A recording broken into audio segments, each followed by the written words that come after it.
Buenas tardes, estimados estudiantes. ¿Me confirman el audio y si se observa mi pantalla, por favor? Sí, profesor. Buenas tardes, Miss. Buenas tardes, Miss. Buenas tardes. Muy bien, vamos a iniciar con la sesión del día de hoy. Les debía, creo que un video de la clase pasada. ¿Me hacen recordar, por favor, sobre la Odisea?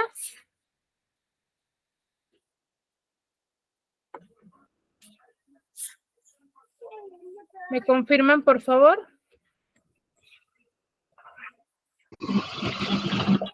Buenas tardes, profesora. Sobre el clasicismo y la literatura griega. Muy bien, exacto. Hemos visto lo que es la Odisea, ¿verdad?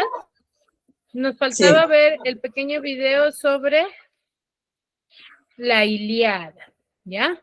Hemos visto la primera corriente literaria que va a ser muy importante, ¿para qué? Para los aspectos históricos de la época, ¿sí? Y cómo es que va a ir formándose y va a ir mejorando a través del tiempo, ¿ya? Recuerden, una característica neta, o mejor dicho, muy importante del clasicismo va a ser el llamado fatah. A ver, ¿quién se acuerda? Fatalismo, Miss.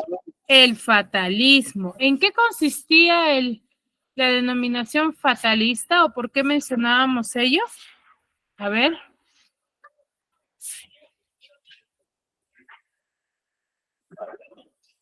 ¿Por qué decíamos que era muy importante el fatalismo?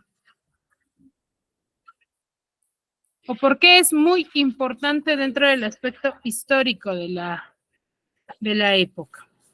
¿O cómo se muestra dentro de sus escritos?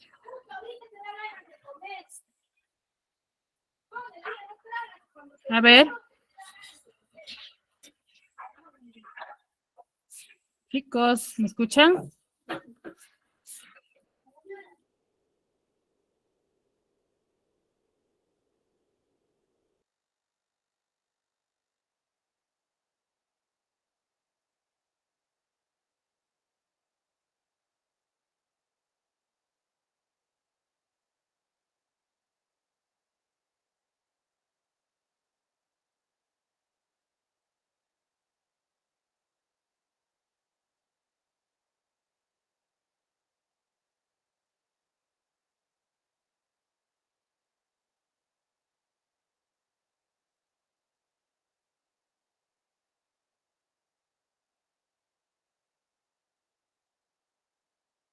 A ver, Niján, Juana, Luz Clarita, porque los autores, a ver, Niján dice de lo usaban el fatalismo en sus obras. Ya, pero ¿de qué manera? ¿Cómo yo veo que dentro de una obra literaria está el fatalismo o se presenta el fatalismo?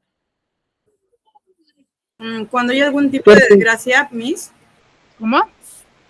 Porque representan algún tipo de desgracia, alguna dificultad muy fuerte. Exacto, cuando el final que ellos muestran es desastroso, no es un final que diga y vivieron felices para siempre. Para que llegue a ese final va a ser un final muy desastroso que va a causar mucha conmoción en cuanto a la época, ¿ya? Ahora, ¿por quiénes estaba conformado la literatura griega? ¿Quiénes eran quienes lo difundían? ¿O quiénes daban a conocer su literatura?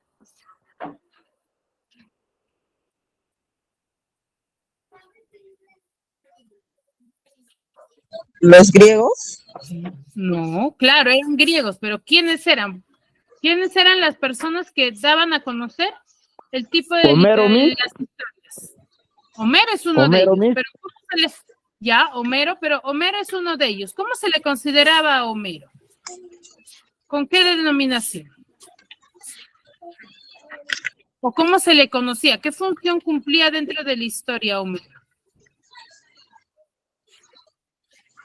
Era autor. Era autor, ¿qué más? ¿Cómo se le conocía a esa época a las personas quienes iban de pueblo en pueblo dando a conocer las historias de su época? ¿Cómo se les llamaba?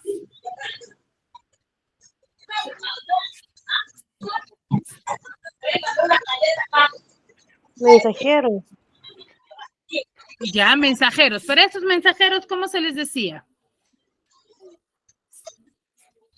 ¿O cómo les llamaban? Historiadores. No, ellos eran los llamados aedos. ¿Y el otro nombre cuál era? Eran los llamados aedos y rapsodas, chicos. ¿Ya? Eran los llamados aedos y rapsodas. ¿Ya? Quienes se iban de pueblo en pueblo contando las diferentes hazañas y historias de los guerreros de esa época. Porque la idea principal y el tema general que daban a conocer ellos, ¿cuál era? ¿De qué hablaban ellos? ¿O qué mencionaba?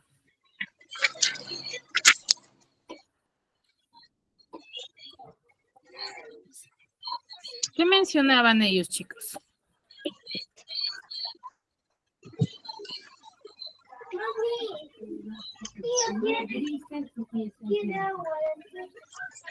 Chicos, recordemos, ¿eh?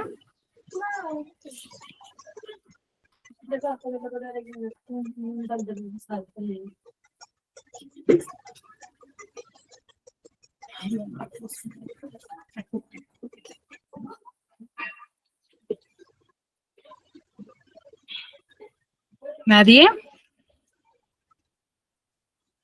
¿Cuál era el tema o la idea principal? ¿De qué tema hablaban ellos? Hace un momento les estaba mencionando. ¿De qué hablaban los escritores de esa época? ¿Qué tema era importante? ¿Cuál era su inspiración, mejor dicho, de los griegos?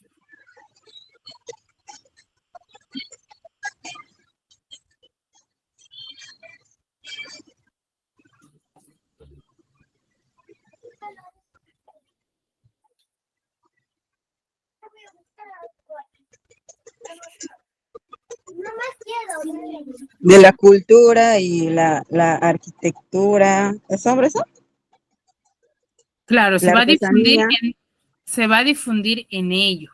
Pero ¿cuál era el tema principal? ¿De qué? A ver, si tú te agarras una obra literaria que pertenezca a esa época, ¿qué temas vas a encontrar? A eso me refiero. ¿De qué va a hablar esa obra literaria?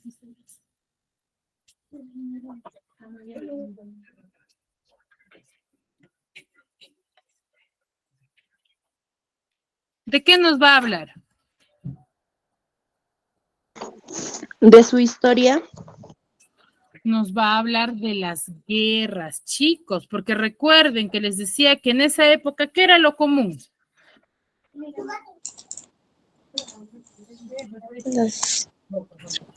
Lo común eran las guerras, los enfrentamientos por el poder, ¿cierto? Entonces, eso es lo que nos van a plasmar los historiadores de esa época. ¿Ya? Y a ver, apagamos el micro, hay una pequeña interferencia ahí, Nayeli. A ver, esa interferencia sucede porque hay dos dispositivos activos, chicos, por favor, ¿ya? Recuerden que debemos de apagar el micro cuando no vamos a participar, ¿ya? Muy bien, entonces les decía, les debía lo que es el video de la Ilíada, ya que es una introducción a lo que es la Odisea. Para que Ulises regresase a su pueblo, va a ver lo que es, ¿sí? Va a ver lo que es ese enfrentamiento que va a provocar que Ulises se quede ahí, ¿ya? A ver, les voy a compartir.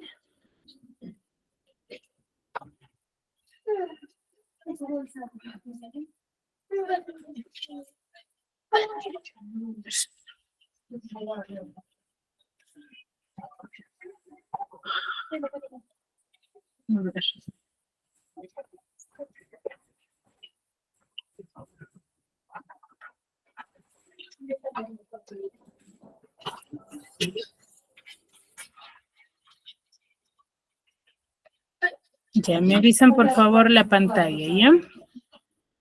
¿Pueden ver la pantalla? No se ve, Miss. Aún no, Miss. Recién, No se ve, recién se ve. Miss. ¿Ahora se observa? Sí, Miss. Ya. ¿Me confirman si se escucha, ya? ¿El audio? Sí, el audio sí se ve también.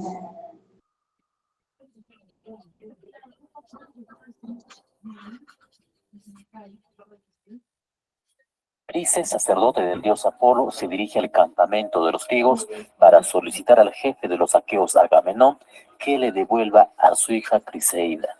Agamenón humilla al anciano sacerdote, provocando que éste le implore al dios Apolo y castigue a Agamenón por su soberbia. La obra empieza con el ejército griego asolado por esta peste de 9 días enviada por Apolo, para luego explicarnos su causa. Aquiles le pregunta al adivino Calcas por el motivo de la peste, y éste le revela que Agamenón debe devolver a Criseida a su padre Crises. Agamenón lo hace, pero para demostrar su poder a cambio se lleva a la esclava de Aquiles llamada Briseida. Aquiles es ofendido ante el rapto de su esclava Briseida, entra en cólera y se retira de la batalla. Los troyanos, encabezados por Héctor, logran hacer retroceder a los griegos, que ya no tenían a su héroe Aquiles luchando. Agamenón intenta persuadirlo y le devuelve a su esclava para que vuelva a la batalla, pero este no accede. Su amigo Patroclo también le pide que regrese. Él se niega, pero le entrega su armadura para que luche y le pide que se limite a defender las naves griegas. Patroclo, confiado y vestido de Aquiles, hace que los troyanos retrocedan y mata a Sarpedón, hijo de Zeus, pero el dios Apolo y Euforbo lo dejan malherido. Patroclo intenta huir donde Aquiles para ser curado, pero es alcanzado por Héctor, quien le da muerte. Su cadáver es rescatado por Menelao, quien lo devuelve a Aquiles. Aquiles, el de los pies ligeros, llora de tristeza y cólera por su amigo Patroclo y se niega a oficiar honras fúnebres hasta no haber consumado su venganza. Así que emprende su lucha con una nueva armadura forjada por Hefesto a pedido de su madre Tetis. La batalla se vuelve hostil y los dioses bajan a incorporarse a la contienda. Los troyanos se encierran en la ciudad, pero Héctor, el de tremolante casco de Toluí, lucha con Aquiles, pero muere atravesado por su lanza. El de los pies ligeros lo humilla, amarra sus tobillos, lo arrastra y lo lleva hasta su campamento, dejándolo como alimento de los perros y aves de rapiña, lo que es ingerido por Apolo, Ofebo y Afrodita. Consumada su venganza, Aquiles organiza los funerales de su amigo Patroclo. Príamo, rey de Troya y padre de Héctor, quiere enterrar a su hijo, así que le suplica a Aquiles que le devuelva el cadáver. Después de insistir e inclinarse, sus palabras conmueven a Aquiles, quien finalmente accede. Los solemnes funerales de Héctor se realizan y con esta escena termina la obra. No se narra en la Ilíada el episodio de la manzana de la discordia en el que las diosas Hera, Atenea y Afrodita le piden al mortal troyano Paris que elija a la más bella. Paris elige a Afrodita porque ésta le ofrece a la mujer más bella del mundo, que era Helena, esposa del griego Menelao y hermano de Agamenón. Paris la rapta, pues Afrodita se la ofreció y se origina la guerra de Troya. Este mito es narrado por Ovidio. Como puedes ver, la literatura clásica gira alrededor de su mitología. Incluso se plasma en su cerámica. La Ilíada proviene de la palabra Ilión, que es lo mismo que decir Troya. Como sabemos, esta obra es atribuida a Homero y es parte de la literatura clásica. Narra solo 51 días del último año de la guerra de Troya, que duró 10 años, y se centra en la cólera de Aquiles y sus consecuencias. Su género es el épico y su especie la epopeya. Se compone de 24 rapsodias escritas en hexámetros que son compuestos por 6 pies. Este es un tipo de verso griego o latino. Además destacan los epítetos y símiles. Su narrador es omnisciente, ya que todo lo sabe y todo lo ve. Podemos dividir los personajes en dos bandos, el de los griegos y el de los troyanos, ambos conformados por dioses y héroes. Lo que acabamos de narrar fue solo un cortísimo resumen, pues en la obra intervienen más acciones y personajes. Cuando lo leas, quizá al inicio su lenguaje y personajes sean un poco confusos, pero mientras vas avanzando, esto deja de ser un problema y su ritmo se mantiene. Recuerda que al momento de abrir sus páginas, estás ante una de las obras literarias más antiguas e importantes de la humanidad. Gracias por ver este video.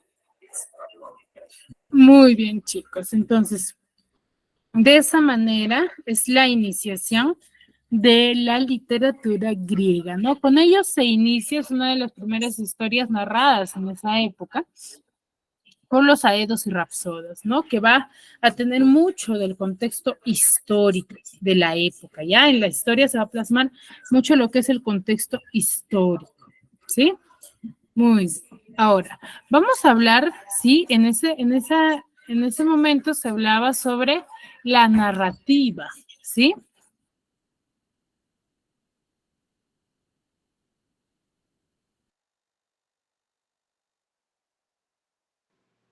Se fue el audio. Ay, sí, a ver, les decía que nosotros vamos a hablar, en la literatura griega, en su iniciación se hablaba mucho de lo que es la narrativa, ya la Odisea, la Ilíada son parte de la narrativa. Ahora vamos a hablar lo que es el teatro griego. A ver, ¿alguna vez han escuchado, han interpretado lo que es el llamado teatro griego? ¿O conocen algo de aspecto histórico de esta época, de este género? ¿Cómo es que se inició?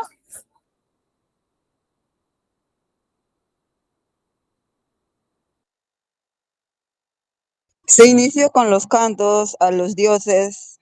Dionisio. Ya, muy bien, se inició con algunas manifestaciones y adoraciones referente al dios, ¿cierto? ¿A qué dios? Al llamado dios Dionisio, ¿ya? Muy bien, a ver, vamos a ir registrando la asistencia de cada uno de ustedes. A ver, ¿quién participó? Castro, Lomas, Juana.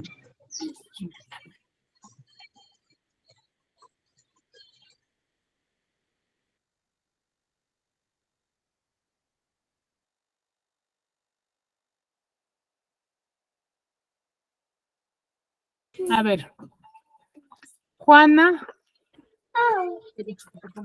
¿Sí, Miss? ¿Tu apellido completo me dijiste? Castro, Lomas. Castro Lomas, Juana. Sí, Miss. Muy bien. Muy bien, excelente. ¿Ya? Entonces, se va a iniciar de esa manera, como nos dice Juana, ¿ya? Pero ¿dónde se va a realizar este ambiente, este aspecto histórico o esas representaciones? Se va a llevar a cabo en un espacio llamado teatrón, que se va a significar o que se significa lugar para contemplar. Entonces, como dice Juana, ¿no? Se inicia como adoración, como alabanza a un dios. Entonces, ellos tenían que ir a un lugar a contemplar ello. Y durante varios días el público va a permanecer dentro de este lugar. Esto duraba, se podría decir, semanas, hasta más de 5 días. Entonces, más o menos es similar a las fiestas patronales. Por ejemplo, las fiestas patronales duran de 4 a 5 días, ¿cierto? Entonces, lo mismo sucedía en esta época con el teatro, pero para ellos la iniciación de estas manifestaciones era teatro, más no eran fiestas costumbristas, ¿no? Entonces es así como se va a ir modificando, ¿ya? Y va a durar durante varios días y el público va a permanecer observando este espectáculo. ¿Ya? Ahora, en la actualidad, por ejemplo, se ven de esta manera. Quiero que recorran esta imagen porque vamos a ver, ¿sí? Vamos a ver su representación, ¿no? Con el pasar del tiempo, muchos de los representantes de esta época va a tener ciertas transformaciones. ¿Qué va a pasar? Si bien es cierto, se formó como un movimiento en adoración a un dios con tal de obtener un beneficio, entonces, cansados quizás de ello, van a tratar de modificar. Entonces, va a pedirle el gobernante de esa época, ¿sí? Va a pedirle que haga algo para modificar ello. Entonces ya va a cambiar del aspecto religioso, se van a tratar ya temas de conflictos del hombre y su destino. Ya se va a dejar de lado en base a este enfrentamiento. ¿Quién se enfrentó? Tespis con el coro, que era el grupo que estaba organizado. Entonces ahí se incorporó lo que es el diálogo, por ejemplo, ya porque ellos no conversaban, eran individuales, ¿ya?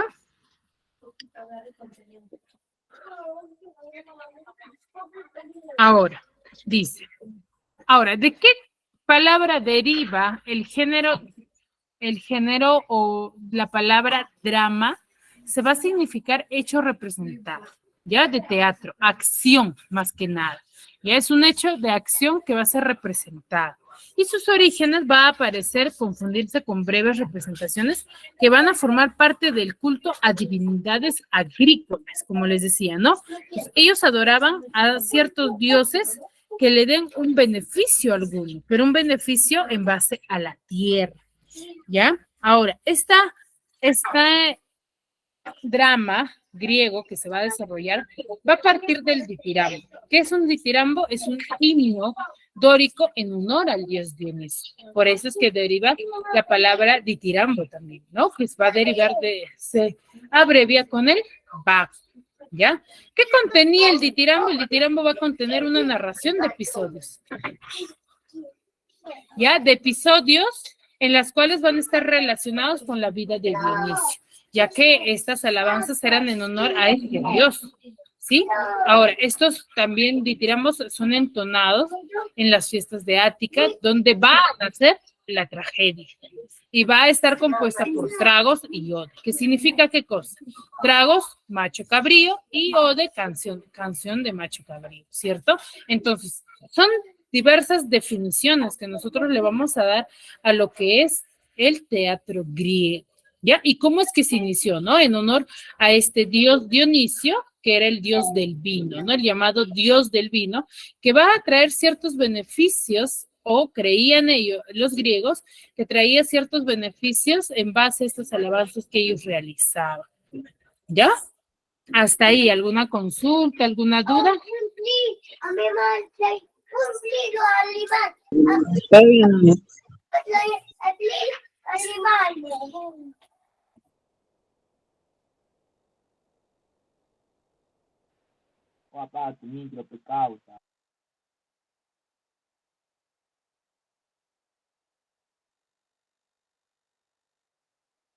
Muy bien, excelente. Entonces, hay que tener en base ello. Entonces, una de las características, ¿cuál es? Que el teatro va a surgir en Grecia y surge con alabanzas y cantos en honor al dios Dionisio. ¿Quién es el dios del Dionisio? Es el dios del vino, ¿sí? Y a estos eventos, estas significaciones que ellos realizaban, se les denominaba ditirambos, ¿ya? Son los llamados ditirambos que eran entonados en honor al dios Dionisio, ¿ya?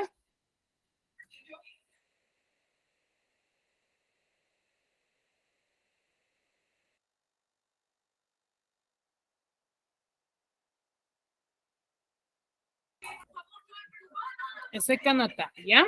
Ahora, ¿cómo es que el teatro va a ir modificándose y va a tener avances? El teatro en sí es un invento griego que va a tener sus orígenes en el siglo VI a.C., en las llamadas fiestas dionisiacas, ¿sí? Como les vuelvo a recalcar, que eran en honor al dios Dionisio, ¿sí?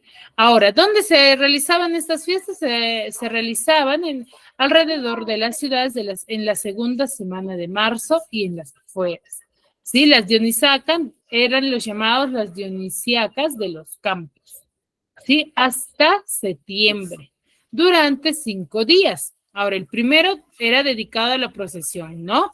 El segundo era ya la representación de 5 comedias, y los 3 últimos se van a dedicar a una competición de tragedias, de hechos, ¿no? De diferentes historias. Y cada día un escritor va a representar 3 tragedias, previamente que van a ver que hayan sido seleccionadas por altos funcionarios, ¿no? Como se podría decir por los jurados, por los entes más importantes de esta época. Y ellos van a elegir, y estos se van a ver representados como, mejor dicho, los ganadores, o mejor dicho, los mejores, ¿no? Ahora, estas obras van a ser seleccionadas también por un jurado, ¿no? En un concurso público, ¿no? Van a ser elegidos. Y los poetas van a deber de presentar 3 tragedias y un drama. Y el que ganaba va a recibir como premio una corona de oro y laureles, que era la máxima representación en esta época. ¿Sí? Ahora, ¿Cómo se iniciaba o cómo eran estas representaciones? Las representaciones se iniciaban en la mañana muy temprano y van a continuar sin intervalo. ¿Qué quiere decir? Sin ningún espacio o interferencia, se podría decir, ¿no? ¿Por qué? Porque no había actos ni telón. Entonces, era individualista. Ahora, el público va a ponerle una pequeña cuota, o sea, daba una cuota en el que no podía ser, mejor dicho, tomado por el Estado, ¿sí? Y estas representaciones, como se iniciaron, se va a efectuar en las proximidades de un santuario, ¿no? Que era el llamado teatrón, dedicados a Dionisio, ¿no? Y luego se van a realizar en una plaza pública. Entonces, el interés del público va a ser no solamente visualizar o ver la escenificación, sino observar cómodamente este espectáculo, ¿no? El cual va a ser necesario la construcción de gradas escalonadas, que en los comienzos van a ser maderas, ya con el transcurso del tiempo van a ser ya esas piedras, ¿no? Que van a ir colocando.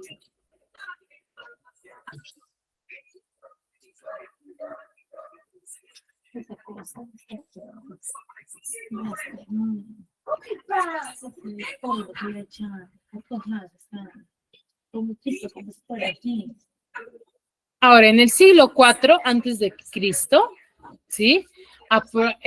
En esta época, donde aprovechando lo que era la pendiente de la Acrópolis, se va a construir este primer teatro, ¿no? Llamado teatro, que era el aire libre, donde eran graderías de piedra. Sí, como ustedes observan aquí en la imagen, y era dedicado al dios Dionisio, ¿no? Esto va a ubicarse al pie de la Acrópolis, en una altura intermedia entre el espacio divino, y va a ser presidido por el Partenón, ¿no? Y el espacio urbano en el que se va a desarrollar la vida cotidiana de los atenienses, ¿no? Que era en Atenas. En sí. Ahora, en el año 500,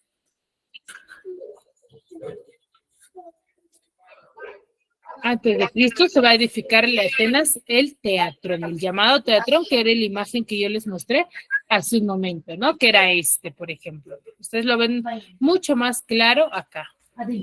Entonces, ¿dónde era el lugar donde se significaba? Era en el llamado teatro, ¿ya? Hasta aquí, ¿alguna duda, alguna consulta?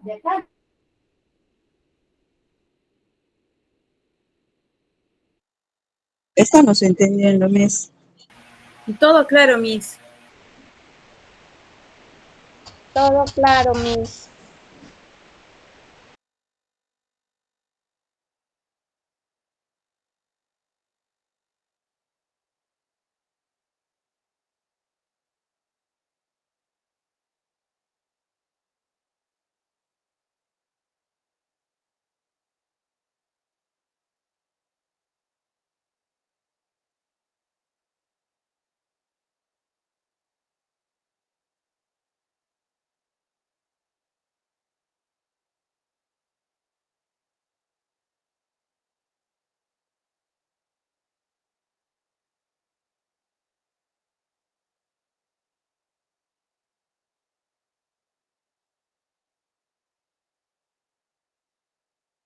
Muy bien, veo que no hay dudas, ¿no? Recuerden que al final se les va a consultar y se les va a hacer diversas preguntas para verificar cuánto han comprendido, porque la idea es que ustedes entiendan e interpreten y les quede algo, ¿no? ¿Y chicos? Sí, Miss.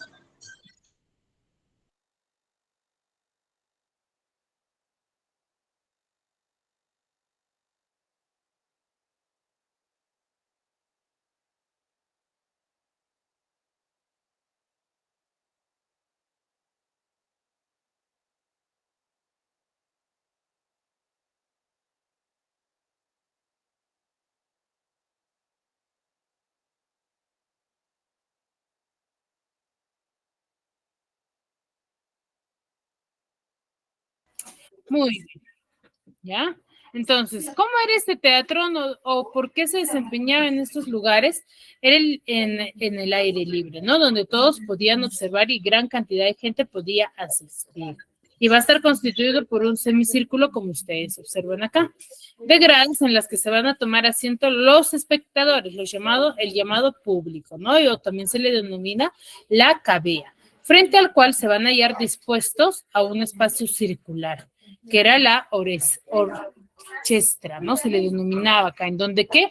En donde van a estar ubicados los integrantes del coro, ¿ya? Entonces, ellos van a ser ubicados en plataformas y ligeramente van a estar elevadas en un par de escalones, ¿sí? Sobre lo cual va a ir evolucionando o van a estar ubicados los actores y en cuyo fondo se va a encontrar el escenario, ¿no? Que era la esquina o cabaño, llamada cabaño, que va a medir unos 3 metros de altura y estaba dotada de una escalera de interior, ¿no? Para que los actores, ellos pudieran subir hasta el techo, ¿sí?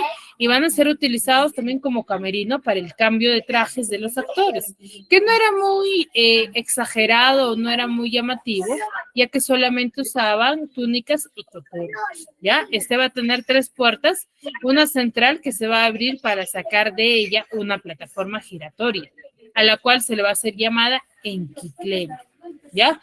Mediante la que se mostraban al público los hechos acaecidos en el interior del escenario, ¿no?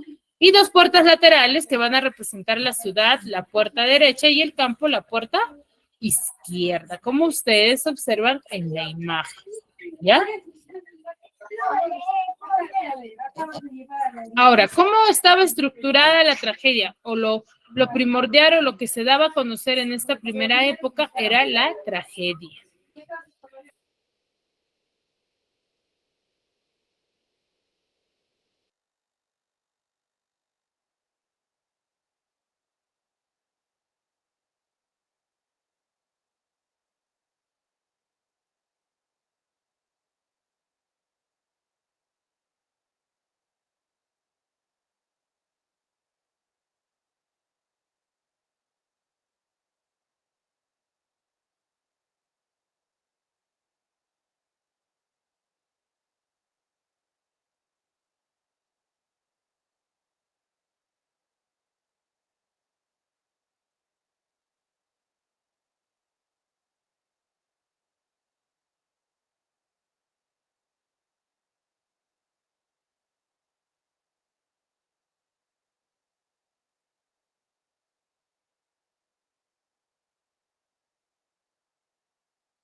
Muy bien, chicos, ¿ya?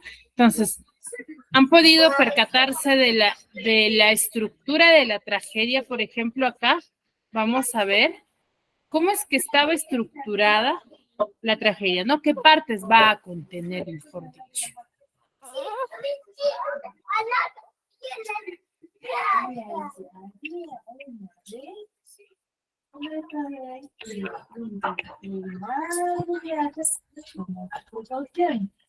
¿Sí?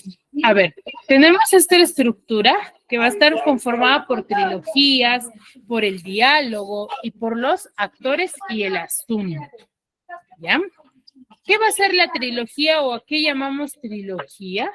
¿Sí? Va a estar esta composición en lo que va a ser el comienzo de las piezas que van a estar formadas por trilogía, que viene de 3, ¿ya? O sea, ¿qué quiere decir? Que va a ser un grupo de 3 tragedias con un mismo asunto, con un mismo tema. Ay, Aitana, justo cuando me pongo la chompa tú vas a hacer bulla.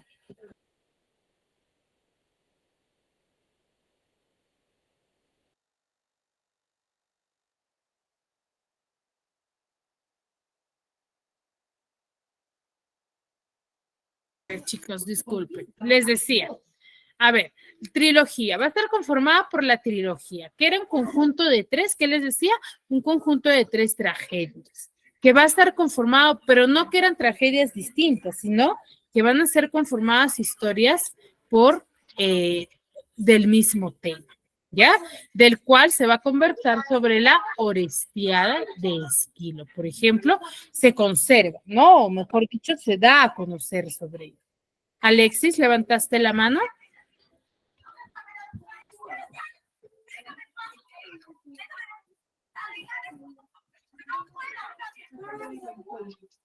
Bueno, parece que se le activa. Ya, entonces recuerden, ¿qué eran las trilogías? Era un conjunto de 3 tragedias que trataban un mismo asunto, o mejor dicho, un mismo tema. ¿Sí? Lo cual se conserva, o el más conocido es la Orestiada de Esquilo. Luego tenemos el diálogo. El diálogo va a estar compuesta por largos discursos, ¿ya? Ahora, esas intervenciones van a ser del coro, que van a constituir una especie de cantos, mejor dicho, ¿sí? Que van a estar intercalados en el diálogo de los actores, mejor dicho, que van a formar parte de los diálogos, los cantos, ¿sí? Y van a estar alusivos al momento, ¿no? A la época, cómo es que se desarrollaba o qué estaba sucediendo en dicha época. Va a estar relacionado con ello, ¿ya? Ahora, los actores, ¿cómo eran los actores? Los actores van a ser únicamente hombres, ¿ya? Aunque van a tener tener que representar diversos papeles, ¿no? Femeninos. Y eran solo 3 los que tenían que repartirse los papeles, ¿no? Eran 3 los que escenificaban o daban su representación. El primero y el principal se llamaba protagonista y tenía su cuerpo cubierto por una máscara y vestía una túnica, lo que les decía hace un momento, ¿no? Los actores de esta época van a vestir de túnicas y coturnos nada más, ¿ya? Túnicas y coturnos.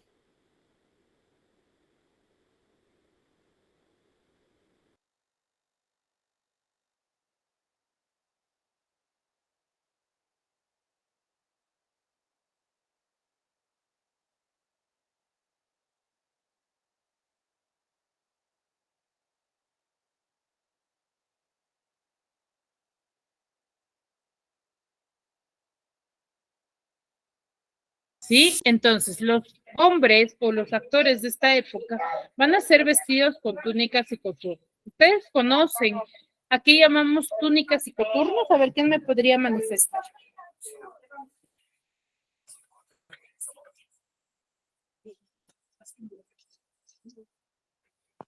Miss, una túnica era, digamos, de una sola tela. Ajá, ¿similar a quién? ¿A qué vestuario? ¿De quién? Como mi buenas tardes, como una capa, puede ser que se ponían ¿Cómo? así, como una capa, como un poncho. No necesariamente como un poncho, Como sino de los padres, Miss. exacto, como de los sacerdotes, ¿ya? Y los coturnos eran las soguillas que se les amarra en la cintura, ¿ya? Entonces, ellos van a estar vestidos con túnicas y con turnos. Entonces, ellos no daban a conocer, por ejemplo, o no representaban lo que iban a escenificar, ¿no? De qué personajes, sí. Más que nada también usaban máscaras, ¿sí? ¿Por qué usaban máscaras? Porque ellos no mostraban su rostro para dar a conocer sus diversas expresiones, ¿ya? Ellos daban a conocer sus diversas expresiones a través de las máscaras, del uso de las máscaras, ¿ya? Aparte de que las máscaras les va a ayudar a amplificar un poco más su voz. ¿Ya? ¿Qué quiere decir? Que ellos tenían que gritar, porque en esta época no existía lo que era el llamado micrófono, ¿ya?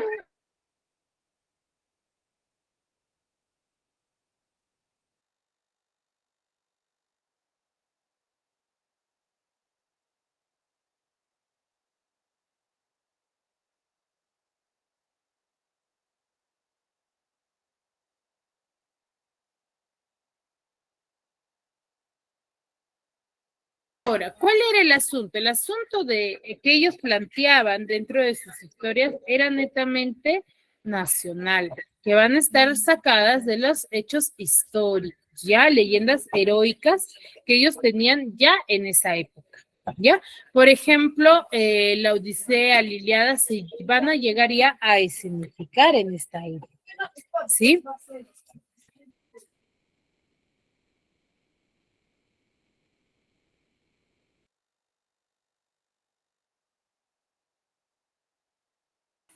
Exacto. ¿ya? Entonces van a ir representando estas leyendas heroicas, entonces ellos van a plasmar lo que son leyendas netamente de la época, ¿no? Lo que sucedía en esa época. Van a representar. Ahora, ¿qué representantes tenemos? Tenemos Sófocles, Esquilo y Eurípides, ya que eran tres de los máximos representantes que han dado a conocer lo que es el llamado teatro.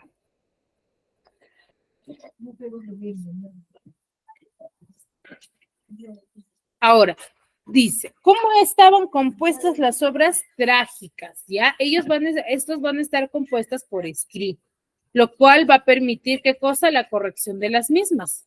Y van a estar presentadas previamente en concursos para su estreno durante el antedichas grandes dionisianas, ¿no? Mejor dicho, durante las grandes fiestas dionisianas. Ya estos eran mostrados en esta época. Recuerden que había tipo un concurso para ver o plasmar las mejores representaciones. ¿Ya?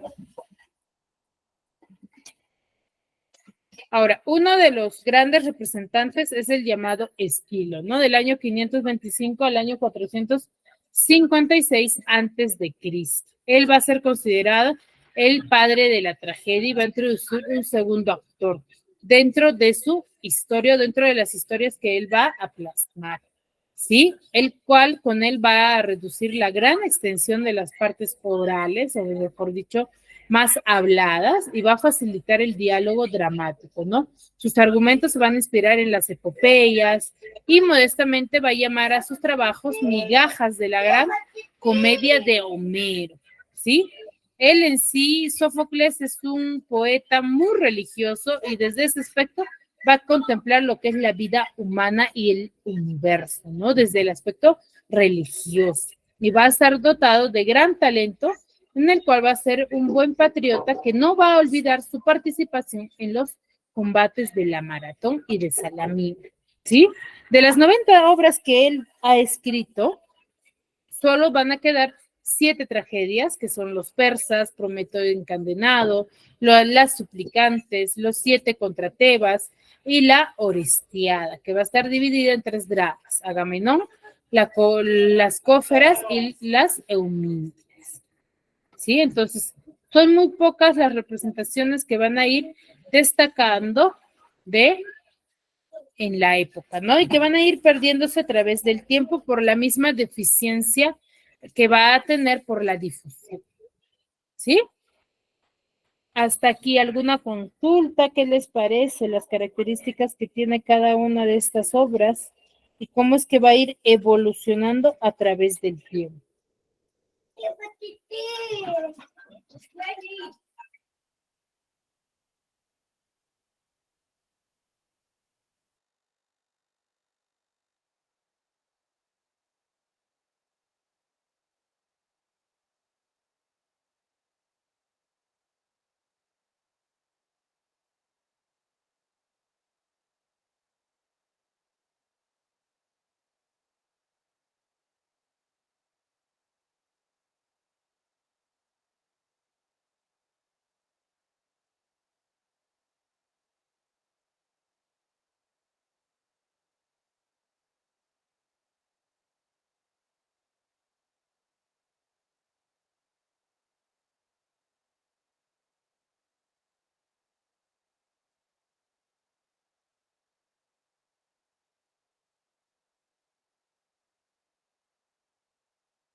Muy bien, chicos. Qué bueno que les parezca muy interesante las historias que vamos a ir conociendo, ¿ya?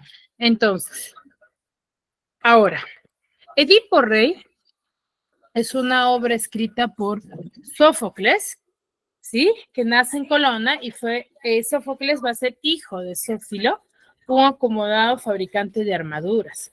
Él es un alto funcionario, es por ello que Sófocles va a plasmar diversos temas dentro de sus historias, ¿sí?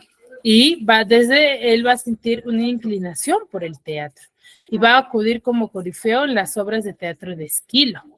Él de joven va a dirigir el coro de muchachos para celebrar la victoria naval de Salaminas en el año 480 a.C.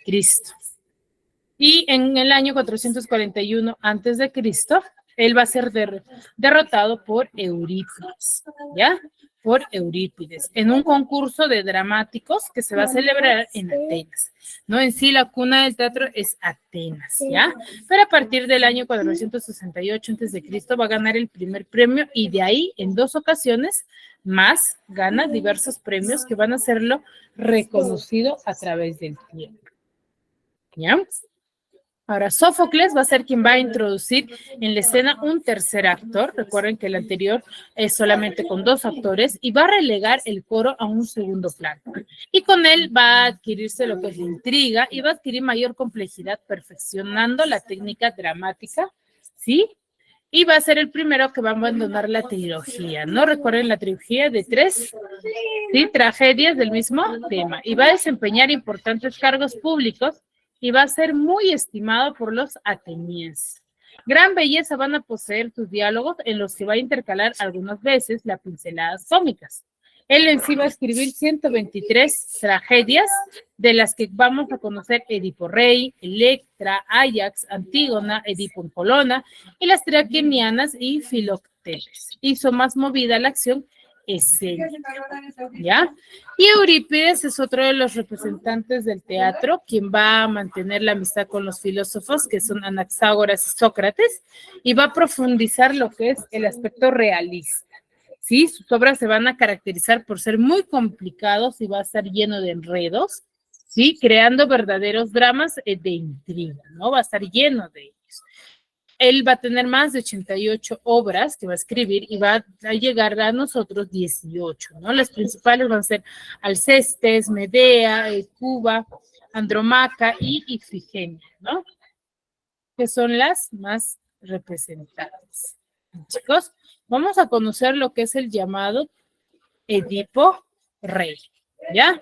Es una obra que va a estar lleno de intriga, en el cual nos va a dar a conocer sobre la solución que va a tener sobre la muerte, ¿no? Sobre las diferentes, va a haber el amor, el odio, la venganza. Vamos a ver dentro de esta historia, ¿ya?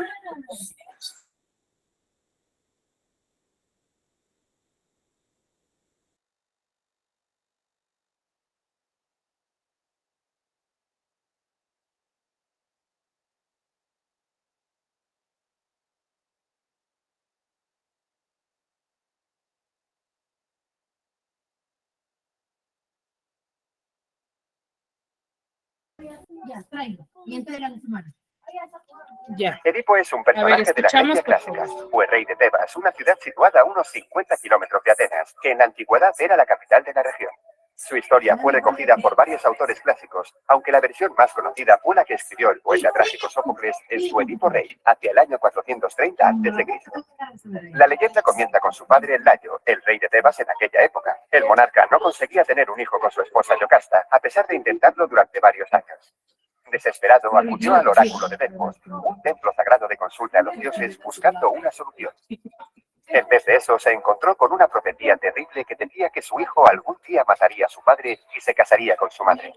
Impresionado, Layo decidió guardar la profecía en secreto y desistir de tener hijos. Pero finalmente, una noche, bajo los efectos del alcohol, acabó por concebir a Edipo. Layo temía que la profecía se cumpliese, y para evitarlo decidió deshacerse de él al nacer. Se lo entregó a un pastor para que lo abandonase en el monte Cicerón, pero antes le atravesó los pies con una fíbula, el broche de su túnica, para que nadie quisiera adoptarlo. Sin embargo, nuestro protagonista tuvo suerte y fue encontrado por otros pastores que se lo entregaron a Pólibo, el rey de Corinto, otra ciudad situada más al norte. Como no tenían hijos, él y su esposa Mérope decidieron adoptarlo y le pusieron de nombre Edipo, que significa pies hinchados. Creció sin saber que era adoptado y se convirtió en un muchacho conocido por su gran valentía, pero sus compañeros se burlaban de él, porque decían que alguien tan intrépido no podía ser hijo del ingenuo Pólibo. Para salir de dudas, decidió ir a consultar al oráculo de Delfos y este le profetizó algo que no esperaba, que mataría a su padre y se casaría con su madre. Asustado e intentando evitar la profecía de todas las maneras, Edipo huyó de Corinto para alejarse de Pólibo y Mérope, quienes pensaba que eran sus padres, y se dirigió a Tebas. La mala fortuna quiso que se encontrase con Layo, su padre biológico, en un cruce de caminos.